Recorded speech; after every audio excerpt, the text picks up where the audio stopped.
ଅଛନ୍ତି ଆଛ କିଛି ଶିକ୍ଷା ତାଙ୍କର ଶିଖିବା ମଉସା କୁହନ୍ତୁ ଗୋଟେ ଭଲ ପଦେ କଥା କୁହନ୍ତୁ ମଉସା ଆମେ ଆପଣଙ୍କୁ ଶିଖିବୁ କିଛି।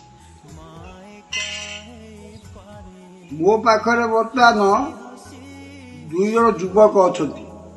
ସିଏ ମୋତେ ଲଗେଇଛନ୍ତି ଯେ ମଉସା ତମେ କିଛି ନୀତି ବାକ୍ୟ କୁହ। ମୁଁ କହିଲି ଆରେ ଇଏ ଜୀବନଟା ହେଉଛି ମିଛ, ଇଏ ମିଛ ମେଳା ସଂସାରକୁ ଆସିଛନ୍ତି।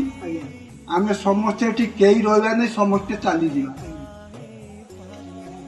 ଇଏ ଜୀବନରେ ଯଦି କିଛି କାମ କରିଯାଇଥିବୁ ସେଇଟା ତୋ ପାଇଁ ଯଶ ହେଇକି ରହିବ, ସେଇଟା ତୋ ପାଇଁ ସମସ୍ତେ ଗୁଣ କୀର୍ତ୍ତନ କରିବେ। ତେଣୁ ରେ ମନ, ରେ ଅବୁଝା ମନ, ଟିକେ ମନ ଦେଇକି ଟିକେ ଶୁଣୁ।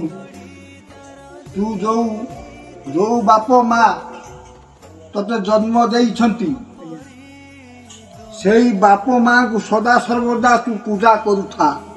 ଜଗନ୍ନାଥଙ୍କୁ ପୂଜା କରିବା ସଙ୍ଗେ ସଙ୍ଗେ ଶିବଙ୍କୁ ପୂଜା କରିବା ସଙ୍ଗେ ସଙ୍ଗେ ନାରାୟଣଙ୍କୁ ପୂଜା କରିବା ସଙ୍ଗେ ବାପ ମାଙ୍କ ସେବା କେବେ ଭୁଲ ନାହିଁ।